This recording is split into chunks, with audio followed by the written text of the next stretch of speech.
മിശിഹായിൽ സ്നേഹിതരെ, അവൻ വരുമ്പോൾ ചെന്നായും ആട്ടിൻകുട്ടിയും ഒന്നിച്ച് വസിക്കും. പുള്ളിപ്പുലി കോലാട്ടിൻകുട്ടിയോട് കൂടെ കിടക്കും. പശുക്കിടാവും സിംഹക്കുട്ടിയും ഒന്നിച്ചുമേയും. പശുവും കരടിയും ഒരിടത്തുമേയും. സിംഹം കാളയെപ്പോലെ വൈക്കോൽ തിന്നും. മുല കുടിക്കുന്ന ശിശു സർപ്പത്തിന് മുകളിൽ കളിക്കും. മുലകുടി മാറിയ കുട്ടി അണലിയുടെ അളയിൽ കൈയിടും. പ്രിയപ്പെട്ടവരെ, ഇങ്ങനെയാണ് മിശിഹായുടെ വരവിനെ യേശയ്യാ പ്രവാചകൻ വിവരണം ചെയ്യുന്നത്. വീണ്ടും പ്രവാചകൻ പറയുന്നുണ്ട്, അവൻ മിശിഹ ധർമ്മനിഷ്ഠയോടെ വിധിക്കും. എളിയവരോട് അവൻ നീതിപൂർവം വർത്തിക്കും. ദുഷ്ടരെ നിഗ്രഹിക്കും. നീതിയും വിശ്വസ്തതയും കൊണ്ട് അവൻ അരമുറുക്കും.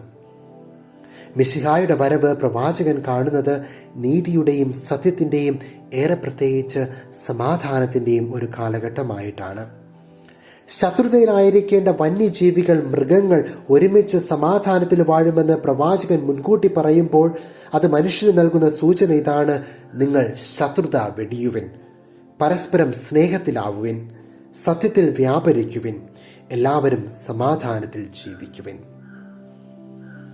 ആഗമനകാലത്തിലെ 2-ാം ഞായറിൽ നാം ആഡ്വെന്റ് റീത്തിൽ സമാധാനത്തിൻ്റെ തിരികളാണ് ഇന്ന് കത്തിക്കുന്നത്.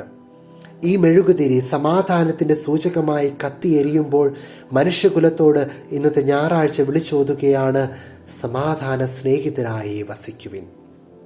മിശിഹായുടെ വരവിനായി നിങ്ങൾ തയ്യാറെടുക്കുമ്പോൾ നിങ്ങൾ സമാധാനം ഉള്ളവരായിരിക്കുവിൻ. സമാധാനം മിശിഹായുടെ ദാനമാണെന്ന് നാം തിരിച്ചറിയുമ്പോൾ ആ ദാനം സ്വീകരിക്കാനായി നാം തയ്യാറെടുക്കേണ്ടതായിട്ടുണ്ട്.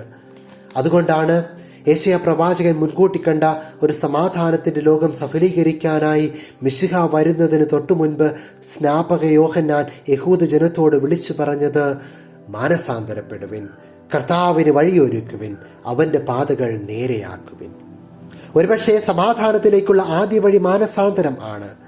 മാനസാന്തരം എന്ന് പറഞ്ഞാൽ അനുതാപം. അനുതാപത്തിൻ്റെ ഗ്രീക്ക് പദം മെറ്റനോയിയ എന്നാണ്. മെറ്റനോയിയ അക്ഷരാർത്ഥത്തിൽ അർത്ഥമാകുന്നത് മറുവശത്തേക്ക് പോകുക എന്നാണ്. To cross over to the other side, മറുകണ്ഠം ചാടുക, ഒരു യു ടേൺ എന്ന് പറയാം. മറുവശത്ത് ചെന്ന് നോക്കുമ്പോൾ അതുവരെ ഇടതുഭാഗത്തായിരുന്നത് വലതുഭാഗത്തായും വലതുഭാഗത്തായിരുന്നത് ഇടതുഭാഗത്തായും കാണാം. അതുവരെ തെറ്റായിരുന്നത് ഇപ്പോൾ ശരിയാണ്. അതുവരെ ശരിയായിരുന്നത് ഇപ്പോൾ തെറ്റും.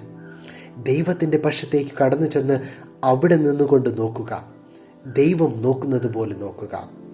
സഹോദരൻ്റെ, അയൽക്കാരൻ്റെ, ഭാര്യയുടെ, ഭർത്താവിൻ്റെ പക്ഷത്തേക്ക് കടന്നു ചെന്ന് അവൻ്റെ അഥവാ അവളുടെ വീക്ഷണകോണിലൂടെ നോക്കുക.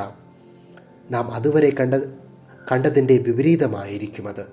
അവരുടെ പക്ഷത്ത് നിന്ന് നോക്കുമ്പോൾ എൻ്റെ ശരികൾ തെറ്റായും അവരുടെ തെറ്റുകൾ ശരിയായും കാണപ്പെടാം.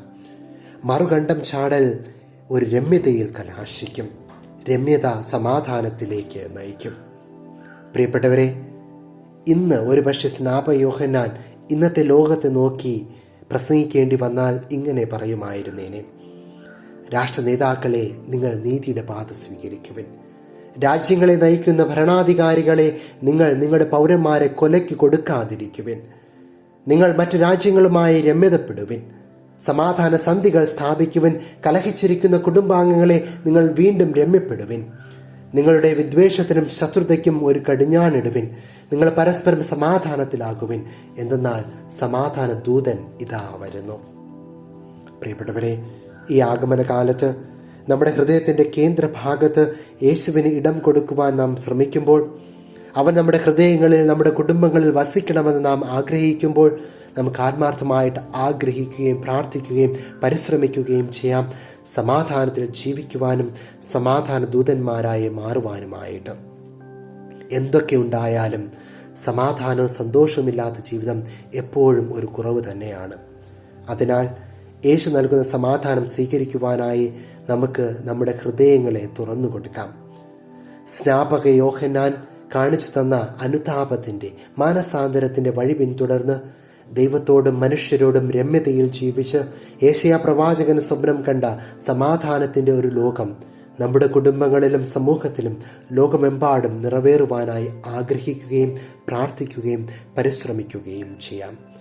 സമാധാന ദൂതുമായി വരുന്ന മിശിഹാനാഥൻ നമ്മെ എല്ലാവരെയും സമൃദ്ധമായിട്ട് അനുഗ്രഹിക്കട്ടെ. ആമേൻ.